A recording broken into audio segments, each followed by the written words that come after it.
Hello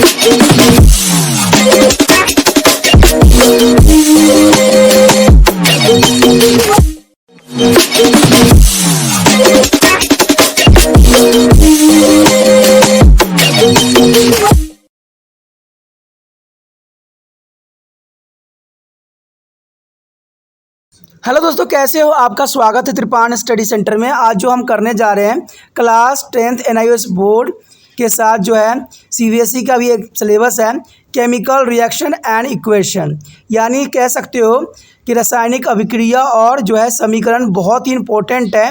आपको जो ये समझाया जाएगा वो हिंदी इंग्लिश दोनों जो है भाषा में समझाया जाएगा। तो ये जो है चैप्टर बहुत ही इंटरेस्टिंग होने वाला है NIOS बोर्ड के लिए और CBSE वाले बच्चों के लिए। तो ये केमिकल रिएक्शन एंड इक्वेशन में हम बहुत कुछ जानेंगे। यहाँ पर हम समझेंगे कि डबल डिप्लेसमेंट रिएक्शन क्या होती है, फिर हम जानेंगे रेडक्स रिएक्शन क्या होती है। बहुत तरह की चीज़ें हम इसमें समझेंगे और उस पर जो है एनालाइज करेंगे। लेकिन चैप्टर स्टार्ट करने से पहले एक बात जो मैं हमेशा कहता हूँ, जिसको आपको सोचना भी चाहिए और विचार भी करना चाहिए, वो ये है कि जब भी वीडियो देखिए पूरा देखिए, क्योंकि अधूरा जानकारी सदैव खतरनाक होता है।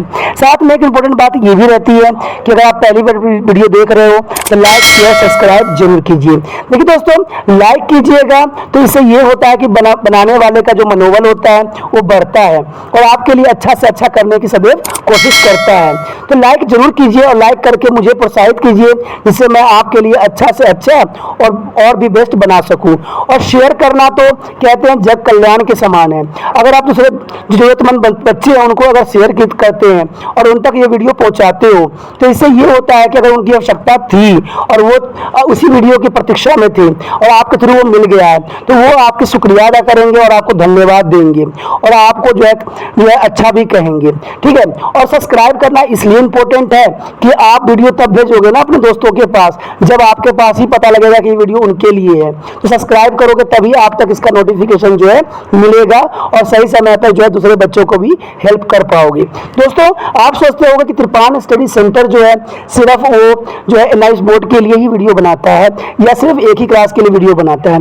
ऐसा नहीं है दोस्तों, ये जो है कई मायनों में हर जगह जो है हेल्पफुल है, क्योंकि ये जो है 8th class 9th 10th 11th 12th CBSE के सभी चैप्टरों को जो है कवर करता है। प्लस जो है NIOS बोर्ड 10th हो या +2 हो सभी सब्जेक्टों को कवर करता है। प्लस जो है ये पंजाब यूनिवर्सिटी के फर्स्ट सेमेस्टर से लेके 6th सेमेस्टर तक 8 सब्जेक्टों को जो है कवर करता है। और जो है BA जो है BA के बाद जो है MA है। MA में जिन बच्चों की जो प्रॉब्लम होती है उनको भी सोल्यूशन करने के लिए त्रिपान स्टडी सेंटर सदैव अग्रसर है। तो कहते हैं इतना हेल्पफुल हो जाने के बाद भी अगर त्रिपान स्टडी सेंटर को आप सब्सक्राइब नहीं करते हो तो आप दूसरे बच्चों को भी हेल्प नहीं कर पाओगे। तो सोचिए मत, विचार मत कीजिए, अभी त्रिपान स्टडी सेंटर को सब्सक्राइब कीजिए, लाइक कीजिए, शेयर कीजिए और दोस्तों के साथ इसको व्हाट्सएप स्टेटस पे लगाइए। ठीक है दोस्तों, ये तो था आपके लिए। अब देखते हैं हमारे आज सिलेबस में क्या है। Chemical reaction and equation, class 10th NIOS and CBSE both classes are syllabus. Every day we observe different types of changes in our surroundings. Some of these changes are very simple and are of a temporary nature. Some other are really complex and of a permanent nature. We eyes keep in the tumbler in the exposed to the atmosphere. It is a melt and converted into water. When the tumbler containing this water is kept in a freezer, it is converted again into ice. Thus this is the temporary change and the substance come to the original form. Such changes are physical changes. However, milk once converted into the curds cannot be converted into milk.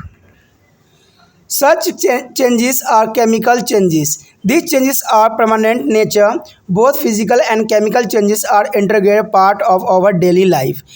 We can present this change in the form of an equation. In this lesson, we shall discuss how to write and balance chemical equation. We shall also describe different types of chemical reaction. दोस्तों, जैसे कि आपको पता ही है कि ये हमारा जो चैप्टर है ये 10th क्लास के लिए है, चाहे वो CBSE बोर्ड के हों चाहे NIOS बोर्ड के हों, दोनों ही के लिए बहुत महत्वपूर्ण है, क्योंकि दोनों में ही जो है केमिकल रिएक्शन जो है यानी रासायनिक अभिक्रिया और समीकरण जो अत्यंत महत्वपूर्ण है।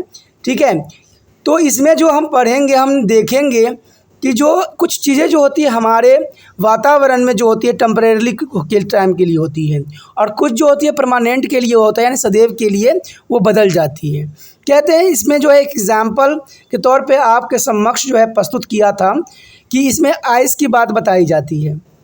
आपको पता है कि आइस जो होती है डायरेक्टली क्या कर सकते हो आप, उसको पानी में कन्वर्ट हो जाता है रूम टेम्परेचर पे, और जो आप उसको फ्रीजिंग करोगे पानी को तो बर्फ़ में कन्वर्ट हो जाएगा। तो ये चेंजेस जो होती है एक तरह के देखा जाए तो एक फिजिकली यानी जो है भौतिक चेंजेस के रूप में आपके समक्ष प्रस्तुत होगा।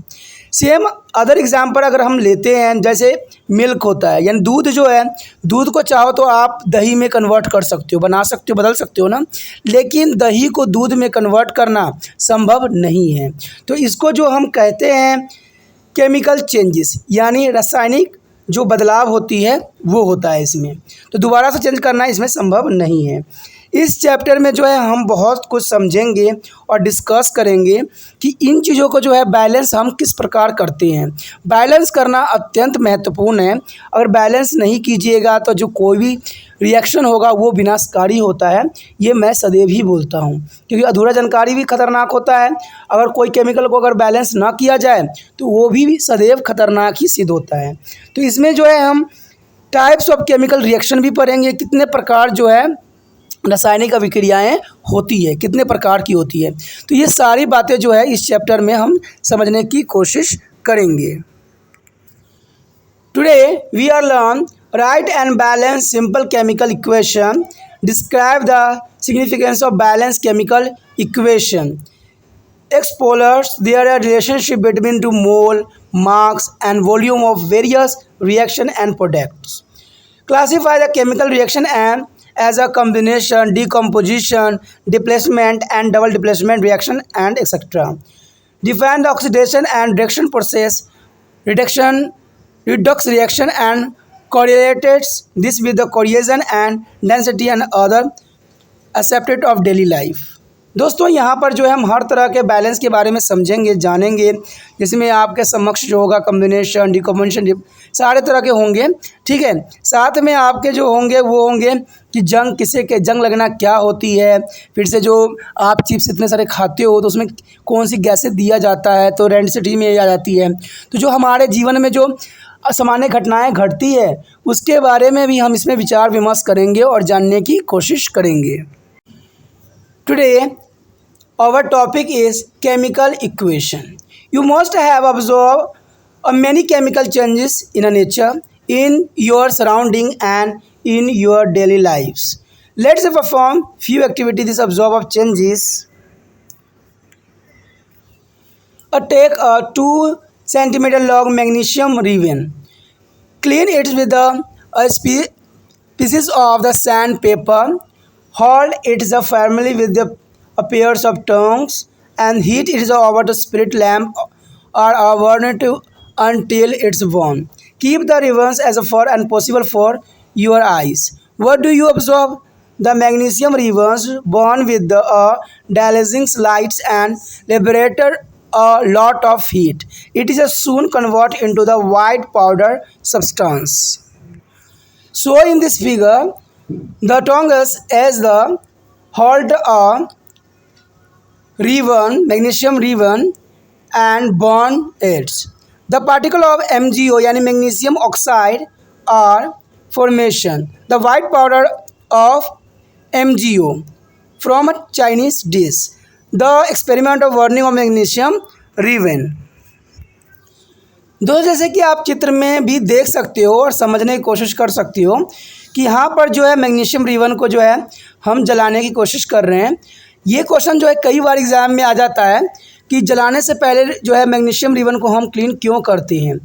ठीक है, ये क्वेश्चन हमेशा बना रहता है एग्जामिनर के समक्ष। और दूसरा जो बनता है इसमें कि जो मैग्नीशियम रिबन है जब जलता है तो क्या फॉर्मेशन होती है, क्या बनता है। तो आपको याद रखना चाहिए कि इसमें जो है वाइट पाउडर यानी सफ़ेद जो है पाउडर के रूप में जो है मैग्नीशियम ऑक्साइड हमें प्राप्त होती है। ठीक है, और जब इसको जलाते हैं तो ये मैग्नीशियम रिबन जो है जलती है और इसके साथ जो है कुछ पार्टिकल मैग्नीशियम के जो है उसके साथ गिरती रहती है, जो कि आप चाइना डिस्क में जो है आप उसको कलेक्ट कर सकती हो। तो ये बर्निंग ऑफ मैग्नीशियम रिबन जो है अत्यंत महत्वपूर्ण एक्सपेरिमेंट है, कई बार एग्जामिनर का जो है ये फेवरेट रहा है। The next part is how does one describe this chemical changes. The two reactions mentioned above can be written as a word of flow. Magnesium plus oxygen reactant, a formation of magnesium oxide product, and zinc plus disulfuric acid, the formation of zinc sulfate plus hydrogen gas formations. A substance which undergoes a chemical changes is called reactant, and the substance which is formed as a result of chemical changes is called product. In reaction, magnesium and oxygen undergo two chemical changes and they are the reactant. In a reaction 2, zinc and sulfuric acid the reactants, and similarly in the reaction 1, magnesium oxide is a new substance is formed. It is the product. Can you now say that what is the product is a reaction? Yes, it is a zinc sulfate and hydrogen. In a chemical reaction, the reactants are written on the left hand side and product is written on the right hand side. This change of reactants into the product is shown through as an arrow.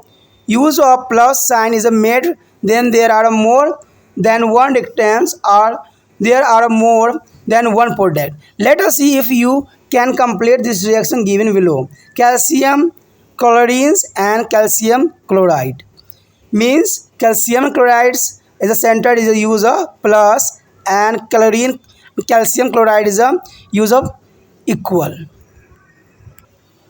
दोस्तों यहाँ पर बताया गया है कि जैसे आपने वहाँ पर रिबन जलाया था तो उसकी फॉर्मेशन क्या हुई थी। देखिए, मैग्नीशियम के साथ जब हम ऑक्सीजन को जो हम रिएक्शन कराएंगे तो हमारे समक्ष जो होगा मैग्नीशियम ऑक्साइड प्रोडक्ट होगा। ठीक है, और रिएक्टेंस जो होती है ऑक्सीजन और मैग्नीशियम की होती है। ऐसा ही जो दूसरा हमारे समक्ष था एग्जाम्पल जिसमें जिंक जोड़े सल्फ्यूरिक एसिड के साथ जो है इसको रिएक्शन करवाया गया तो हमारे समक्ष जो प्रस्तुत हुआ जो प्रोडक्ट बनी वो बनी जिंक सल्फेट का, जो कि हाइड्रोजन के साथ वो गैस निकला। कहते हैं इसको रिएक्शन में जो है हाइड्रोजन गैस का आना संभव ही होता है।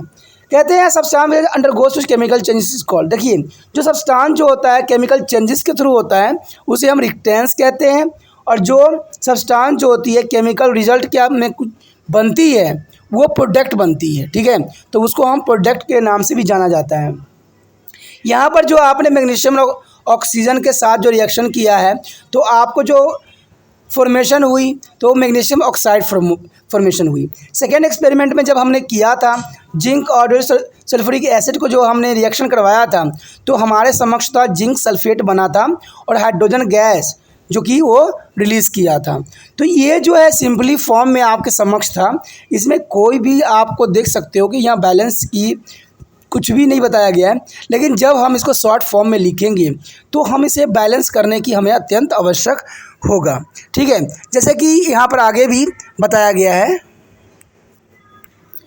Come to our next topic, written a chemical equation. Friend, written a chemical equation, is there any other shorter way for the representing a chemical changes? Yes, this can be done through a chemical equation. A chemical equation can be made a more concise and useful if we use a chemical formulas. Instead of word, in the preview lesson, you have already studied how to represent a compound with the help of a chemical formula. Now, if you substitute and formulas of magnesium and oxygen and magnesium oxide for their word equation, we are get Mg plus O2. Friend, Mg plus O2 is equal to MgO.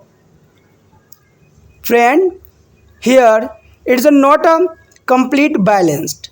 Similarly, substituting of formulas from what is equation B, we get zinc plus hydrogen sulfide, the formation of zinc sulfide plus hydrogen gas release। दोस्तों हमारा जो इस topic में है, जो हमें लिखना सिखाया जा रहा है कि रासायनिक समीकरण को हम किस प्रकार लिखें। जैसे कि आपने दो एग्जाम्पल आपने देखा था, तो वहाँ तो सिर्फ हम नाम से ही रिप्रेजेंट किए थे। तो मैंने पहले ही कह चुका था कि हम जो है इसको आगे एग्जाम्पल में देखेंगे, समझेंगे। तो इसमें यही बात को समझाने की कोशिश किया गया है कि अगर मान लीजिए कि मैग्नीशियम ऑक्साइड है, मैग्नीशियम प्लस ऑक्सीजन के साथ रिएक्शन हुई है, तो मैग्नीशियम ऑक्साइड बनेगा। लेकिन यहाँ पर जो है मैग्नीशियम एक ही है, ऑक्सीजन दो है, बट जो फॉर्मेशन हुई है मैग्नीशियम ऑक्साइड का, तो MgO, तो ये जो है अनबैलेंस्ड है। इसको भी हम बैलेंस करना सीखेंगे। साथ में इसका दूसरा जो रिएक्शन बताया गया था जिंक और जो हाइड्रोजन सल्फाइड के साथ, तो उसमें जिंक और सल्फाइड जो है हमारा बना था और हाइड्रोजन गैस जो है रिलीज़ हुआ था। तो इस तरह से जो है हम इसको शॉर्ट फॉर्म में लिख सकते हैं, जो कि अत्यंत महत्वपूर्ण है। लेकिन शॉर्ट फॉर्म लिखते टाइम ये बात बहुत ध्यान देने की आवश्यकता होती है कि ये बैलेंस है कि नहीं। अगर ये बैलेंस नहीं होगी तो ये जो है आपके लिए जो है सही नहीं रहेगी। Do you remember the law of conservation of marks study in the previous lesson? According to it, the marks and the number of item present in the reactants should be equal to the marks and number of atom present in product. Let's count the number of atom on both side, left hand side and right hand side of the chemical equation. We find that equation, the number of oxygen atoms on the right hand side and the left hand side are not equal. However, in the numbers of atom on the both side is equal. Such a chemical equation in which the number of atom is not equal to the both side of the arrow, but still present of chemical are called to the skeletal chemical equation. A skeletal chemical equation can be balanced by using suitable coefficient in their equation. We shall study the balancing of chemical equation in following section. दोस्तों यहाँ पर आपको शायद याद ही होगा कि law of conservation of marks के जो हमने पढ़ा था प्रीवियस लेसन में, उसमें हमने जाना था कि इसके जो अनुसार जो था, the marks and the number of item present in the reactants and should be equal to the marks and number of item present in the product. ये तो चलिए बहुत ही आसान था ये भी। लेकिन अगर जर्नली आप देखोगे तो law of conservation of marks का डेफिनेशन सिंपल अगर आपको याद करना है तो आप सिंपली ये याद कर सकते हो कि law of conservation of marks state that marks can neither be created and nor be destroyed in a chemical reaction। तो ये भी आप जो है सिंपली याद कर सकते हो। कई जगहों पर ये लिखी होती है, क्योंकि NIUS में जो है इन्होंने अपना वर्ड दिया है, बट बहुत से CBSE में आप यही देखोगे कि law of conservation of marks का state that marks can neither be create nor be destroyed in a chemical reaction. तो ये भी बहुत आसान रहता है आपके लिए, जो कि अत्यंत महत्वपूर्ण होता है, ठीक है, एग्ज़ाम व्यू से भी। तो ये चीज़ें याद करना आपके लिए बहुत ही इम्पोर्टेंट बन जाता है। आगे यही बात बताई गई है कि आपको जब इक्वेशन लिखना होता है, तो अभी आपने देखा था कि मैग्नीशियम प्लस ऑक्सीजन के साथ रिएक्शन किया था तो हमारा MgO बना था। लेकिन यहाँ पर ऑक्सीजन के साथ जो है दो परमाणु जुड़े हुए थे, ये आपने देखा था, और इधर साइड जो है कहीं दो हमें देखने को नहीं मिला। तो इसका अर्थ यही हुआ कि ये जो बैलेंस हुई वो जो थी एकदम जो थी कंकाली थी, ठीक है, यानी स्केलेटन केमिकल इक्वेशन थी, कंकालीय रासायनिक समीकरण थी। क्यों? क्योंकि कारण इसका यह था कि दोनों तरफ वो बैलेंस नहीं थी। जब तक वो बैलेंस नहीं होगी तब तक जो है वो कोफिशिएंटली इक्वेशन नहीं बनेगी, और इसको बनाने के लिए आपको बैलेंस करने की आवश्यकता है। अगर बैलेंस नहीं कीजिएगा तो ये जो है नहीं बैलेंस कहलाएगी, ठीक है। आगे जो हम समझेंगे तो और भी इसके बारे में जानेंगे कि और बैलेंस हम जो है कैसे कर सकते हैं, और इसके लिए कौन सी सिंबल्स, कौन से रिएक्शन क्या करने चाहिए। The next topic is balanced chemical equation. Friend, next topic is balanced chemical equation. According to the law of conservation of marks, matter can be neither be create और nor be destroy. Thus, marks of each element present in the product of a chemical reaction must be equal to the marks present in the reactants. Second definition. In other words, the number of atom is each element remain the same before the after a chemical reaction. In a balanced chemical equation, number of atom or particle element present in the reactant and product must be equal. If not equal, is said to be not a balance. Let's consider the above two equations. Magnesium plus oxygen. Magnesium Mg1 1 molecules and oxygen is 2 molecules, but it is a product is MgO. It is not a balanced. Secondly, zinc and H2SO4. The product is ZnSO4 plus H2O. Here is already balanced the equation. How to different? Which one of the above two is a balanced? It is a which above that is equation is 4 is a balance as the number of zinc and hydrogen and sulfur atom are equal on the both side of the equation. Therefore, equation is said to be a balanced chemical equations. Now that about equations 3, by the simple inspections we can see that the numbers of atom is a magnesium in their reactant said to equal to the number of atom of magnesium in the product side. However, the number of atom of oxygen on the reactant side is 2, but only 1 atoms of oxygen in the product side is MgO. To make a same number of atom of oxygen in the product side, we shall have to be written 2 MgO. Now to the equation become Mg plus O2 is equal to 2 MgO. दोस्तों, जैसे कि मैंने बताया ही था कि जो balance हम करते हैं केमिकल इक्वेशन वो अत्यंत महत्वपूर्ण होती है। ठीक है, जैसे कि हमने अभी किया था कि कोई भी केमिकल को ना तो हम उसको विनाश करते हैं ना हम उसको सूजन करते हैं, यानी उसको एक रूप से हम दूसरे रूप में सिर्फ परिवर्तन करते हैं। ठीक है दोस्तों, ये बात हमेशा याद रखना कि कोई भी प्रोडक्ट जो बनती है ना तो हम उसको उत्पन्न कर सकते हैं ना ही हम उसको विनाश कर सकते हैं, उसको सिर्फ एक रूप से दूसरे रूप में चेंजेस कर सकते हैं। ये लॉ ऑफ कंजर्वेशन मार्क्स के जो है डेफिनेशन है। Matter can be neither be a create nor be destroy है। तो ये तो आप समझ ही गए होंगे कि कभी भी हम इसको उत्पत्ति नहीं कर सकते ना विनाश करते, सिर्फ एक रूप से दूसरे रूप में परिवर्तन करते हैं। तो ये सच्चाई भी है और इसको हमें समझना भी है।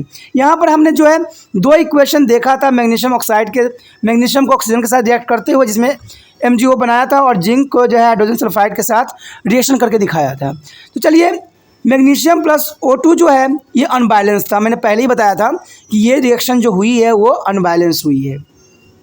लेकिन सेकेंड जो है zinc sulphate, zinc plus H2SO4, तो इसमें प्रोडक्ट क्या बेटा बना ZnSO4 प्लस H2।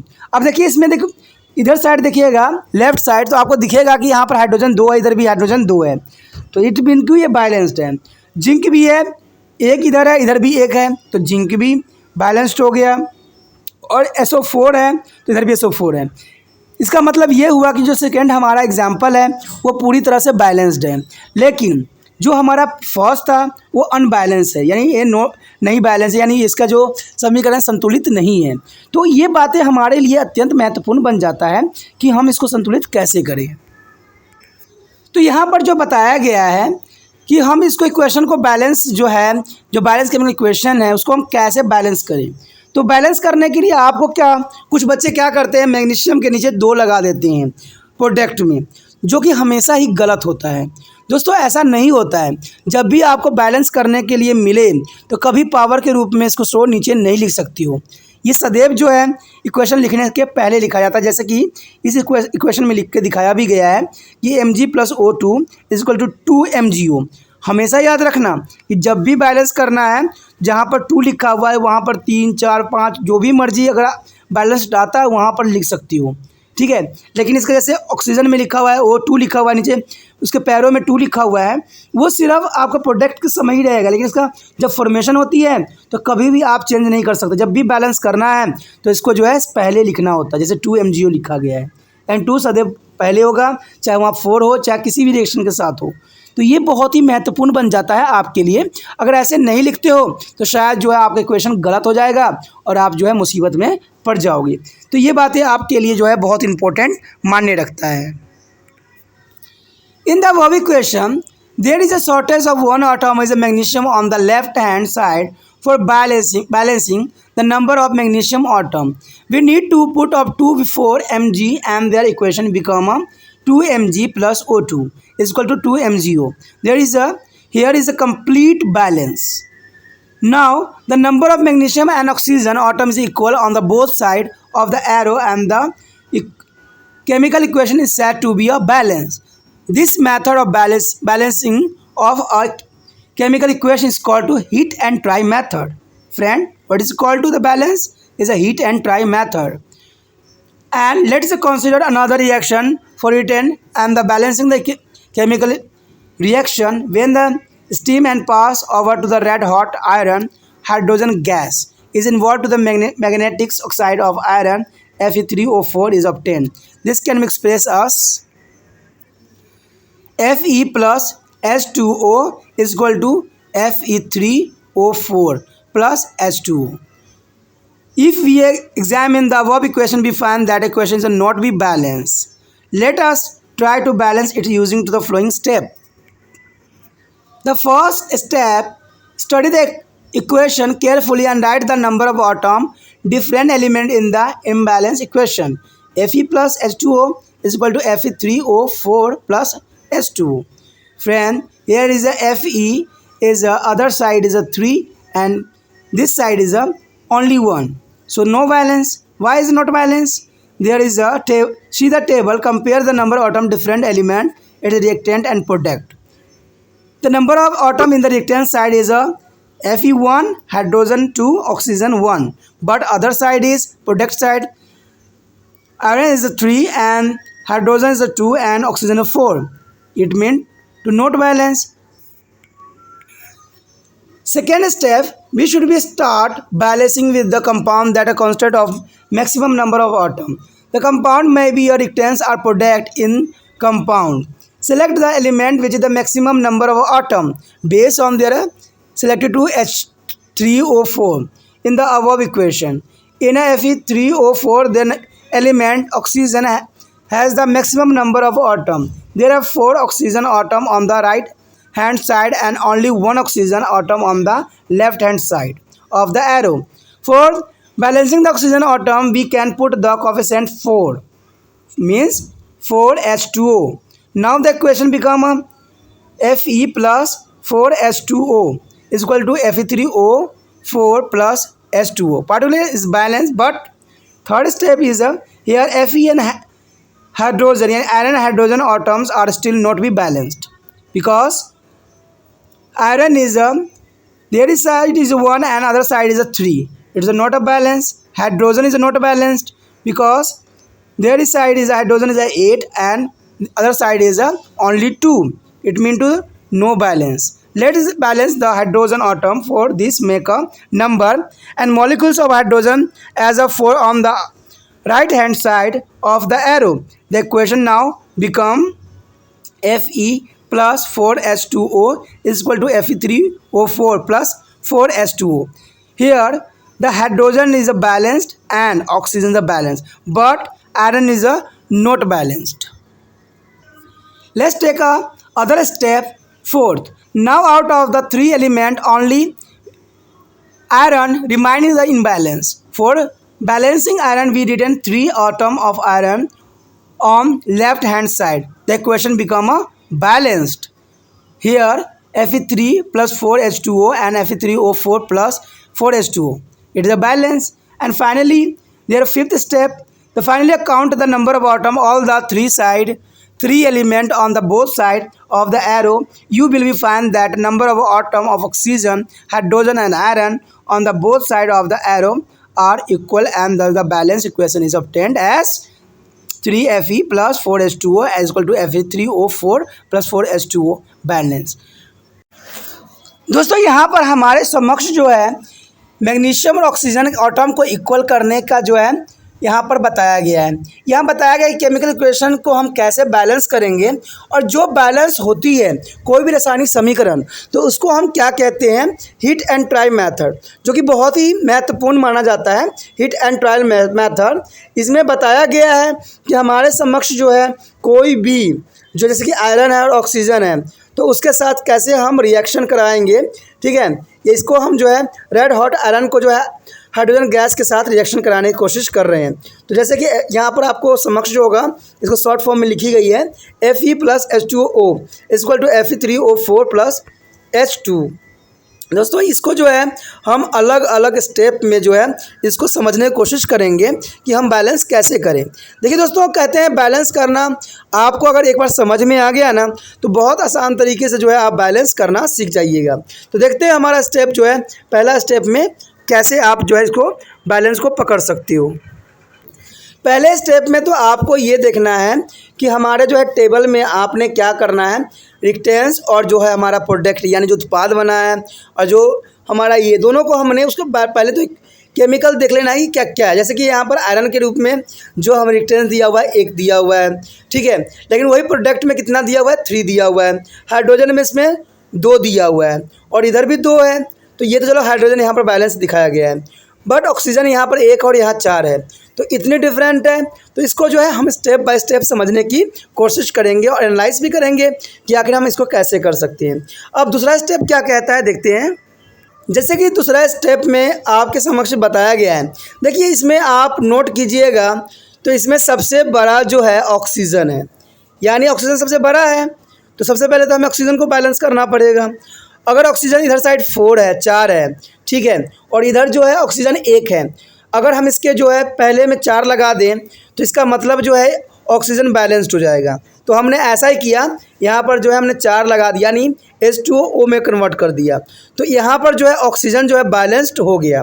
लेकिन अब सवाल उठता है कि जब ऑक्सीजन को हमने बैलेंस करने के चक्कर में हमने क्या किया है, हाइड्रोजन को अधिक बढ़ा दिया है, क्योंकि हाइड्रोजन पहले 2 था, अब जो हाइड्रोजन हो गया है 8, लेकिन इधर साइड जो है आपके समक्ष सिर्फ 2 ही दिख रहा है।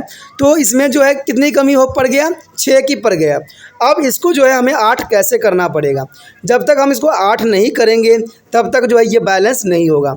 दोस्तों आप सोच रहे होंगे कि मैंने 8 क्यों बोला, क्योंकि जो 4 आपने लगाया था और जो हाइड्रोजन के साथ 2 था, तो दोनों मल्टीप्लाई में हो जाते हैं यानी टोटल 8 हो जाते हैं। उसी तरह से ऑक्सीजन यहाँ पर 1 था, तो 1 को अगर 4 से मल्टीप्लाई करोगे तो 4 हो जाता है। तो ये बात याद रखना कि जो हमने यूज़ किया है और जो इसके पैरों में लगे होते हैं पावर के फॉर्म में, तो वो दोनों आपस में मल्टीप्लाई होकर जो है टोटल को रिप्रेजेंट करते हैं। तो ये जानना आपके लिए अत्यंत महत्वपूर्ण रहेगा। उसके बाद जो हमारा अगला स्टेप है थर्ड स्टेप में आप जो है हम हाइड्रोजन को जो है बैलेंस करने के विचार करेंगे। आपको मैंने बताया भी था कि हाइड्रोजन जो है 8 हो चुका है, तो हाइड्रोजन को बैलेंस करना अत्यंत महत्वपूर्ण है। अब जो है दोस्तों हम थर्ड स्टेप में जो है हाइड्रोजन को जो है बैलेंस करना सीखेंगे। आपको तो पता ही है कि मैंने जो बताया था आपको कि हाइड्रोजन जो था 8 हो चुका है, ठीक है। जब हाइड्रोजन 8 हो गया बट इधर साइड जो था 2 ही था, तो इसको बैलेंस करना अत्यंत महत्वपूर्ण था। अब देखिए कि यहाँ पर 8 हमने जैसे किया तो हमने क्या किया, यहाँ पर हाइड्रोजन के साथ 4 जो है लगा जोड़ दिया। अब 4 और 2 को मल्टीप्लाई कीजिएगा तो 8 होता है, तो इसका मतलब जो है हाइड्रोजन भी यहाँ पर क्लियर हो गया। अब देखिए हमारे समक्ष जो है हाइड्रोजन हो गया पूरा संतुलित, ऑक्सीजन पूरा संतुलित हो गई, लेकिन हम एक चीज़ को भूल रहे हैं, वो है आयरन। आयरन यहाँ पर जो है 1 है और इधर साइड जो है 3 है, तो इसको बैलेंस करना अत्यंत महत्वपूर्ण है। क्यों? क्योंकि अगर ये बैलेंस नहीं रहेगा तो पूरा इक्वेशन भी बैलेंस नहीं माना जाएगा। तो फोर्थ स्टेप में हमने यही बात को जो है दर्शाने की कोशिश किया है कि इसके अगर हम साथ देखिए इधर 3 है, अगर इधर हम 3 जोड़ दें, 3 से हम इसको मल्टीप्लिकेशन में रख दें तो हमारा जो होगा ये पूरी तरह से बैलेंस हो जाएगा, ठीक है। तो फाइनली जो है इसका फिफ्थ स्टेप में यही बात दर्शाया गया है कि अगर हम Fe3 कर दें यानी 3Fe कर दें तो इसका मतलब जो है पूरा बैलेंस्ड हो जाएगा। अब देखिए बैलेंस किस रूप में हुआ है, इधर साइड जो है Fe3 है और इधर भी देखिएगा तो Fe3 ही है। अब यहाँ पर जो है हाइड्रोजन कितना है, हाइड्रोजन 8 है, तो ये इधर भी हाइड्रोजन जो है 4 × 2 8 है, और ऑक्सीजन कितना है 4 है, इधर भी 4 ही है। तो इस तरह से जो है हमारा बैलेंस कंप्लीट हुआ। आपको जो है इसको अच्छे से समझने की आवश्यकता है, ठीक है, और इसके बारे में विचार करने की आवश्यकता है। देखिए दोस्तों, अगर नहीं समझ में आ रहा है तो कॉपी पेन लेके भी आप बहुत आसानी से समझ सकती हो। अगर आप चाहते हो कि मैं कॉपी पेन से भी आपको समझाऊं तो आपको जो है मुझे प्रोत्साहित करना पड़ेगा और मुझे आगे बढ़ाने की कोशिश करना पड़ेगा। जब ये बढ़ेगा तो मेरे पास टेक्नोलॉजी भी बढ़ेंगे और मैं आपके लिए अच्छा से अच्छा करने की कोशिश करूँगा। देखिए दोस्तों, ये तब होगा जब आप दूसरे दोस्तों के साथ शेयर कीजिएगा, दूसरे बच्चों को बताइएगा, तो क्या पता उनको भी समझ में आए, अगले को फॉरवर्ड कर दें। क्योंकि आपको पता है कि त्रिपाठी स्टडी बहुत ही हेल्पफुल है, जिसको मैं बताता ही रहता हूँ। आगे का जो वीडियो है दोस्तों हम अगले पार्ट में करेंगे। ठीक है, ये पार्ट जो था हमारे लिए बहुत ही महत्वपूर्ण था, बहुत ही जरूरी था। अगला पार्ट जो है अत्यंत ही आवश्यक है, तो अगले पार्ट को आप मिस नहीं कीजिए, उसको देखिए और समझिए और जानिए। ठीक है, ये पार्ट में हमारा इतना था, हम अगले पार्ट बी पार्ट में मिलेंगे। इसी के साथ जो है दोस्तों हमारा टॉपिक आज खत्म हो रहा है। ठीक है, अगर आपको अच्छा लगा तो लाइक शेयर सब्सक्राइब जरूर कीजिए। अगर पहली बार अगर आप मुझे देख रहे हो, पहली बार मेरे चैनल पे आए हो, सब्सक्राइब करना आपका फर्ज बन जाता है। सब्सक्राइब करने से ये होगा कि जो भी मैं आप क्लास के रिगार्डिंग कोई भी वीडियो डालूंगा उसका नोटिफिकेशन जो है समय समय पर आपको प्राप्त होता रहेगा। अगर सब्सक्राइब नहीं कीजिएगा, अगर आप दोबारा से त्रिपाठी स्टडी सेंटर पर आने की कोशिश कीजिएगा तो वहां पर आप त्रिपाल लिखिएगा तो जो है वो त्रिपस कर देगा। ठीक है, जो आप गूगल पर सर्च करोगे त्रिपस कर देगा, जिससे वजह से आप जो है मेरी वीडियो का जो है फायदा नहीं उठा पाओगे। तो सोचिए मत, विचार मत कीजिए, सब्सक्राइब कीजिए। आप सोचते होइएगा कि मेरे जो एग्जाम खत्म हो जाने की मेरा क्या जरूरत है त्रिपाठी स्टडी सेंटर से। ठीक है, तो इसलिए सब्सक्राइब नहीं करने का सोचिएगा, लेकिन दोस्तों ऐसा नहीं है। त्रिपाठी स्टडी सेंटर जो है बहुत हेल्पफुल है। क्यों? क्योंकि ये जो है आपके 8th class 9th 10th 11th 12th जो आर्ट्स के सब्जेक्ट को कवर करता ही है, प्लस जो है ये NIC बोर्ड के जो है 10th प्लस 2 को भी कवर करता है। साथ में BA जो है फर्स्ट ईयर से लेकर 6 सेमेस्टर तक बच्चों के लिए ये अग्रसर रहेगा आर्ट्स सब्जेक्ट में। तो सोचिए नहीं, विचार नहीं कीजिए, काफी जो है त्रिपाठी स्टडी सेंटर का फायदा ही फायदा है। ठीक है, अगर आप मुझे प्रोत्साहित करोगे तो आपके लिए मैं तरह तरह के वीडियो बनाऊंगा जो आपको फायदा पहुंचाएगा। एग्जाम के तौर पे मैं आपको जो है पेपर भी आपको सोल्यूशन करके दिखाऊंगा जो आपके लिए फायदेमंद रहेगा। अगर नहीं सब्सक्राइब कीजिएगा, मेरा मनोबल घटेगा, तो हो सकता है कि आपको फिर दोबारा मैं नया वीडियो बनाऊं और आपको फायदा ना पहुंचाऊं। तो अभी भी नहीं सोचिए, मेरा जितना आप फैलाइएगा, जितने दूसरे बच्चों के साथ शेयर कीजिएगा, उतना जो है मैं आपके लिए कार्य करने में अग्रसर रहूंगा। ठीक है दोस्तों, इसे सोचिए मत, विचार मत कीजिए, अभी सब्सक्राइब कीजिए और अपने व्हाट्सएप स्टेटस पे लगाइए और दूसरे बच्चों के साथ भी शेयर कीजिए। ठीक है दोस्तों, अपना ध्यान रखना। बाय।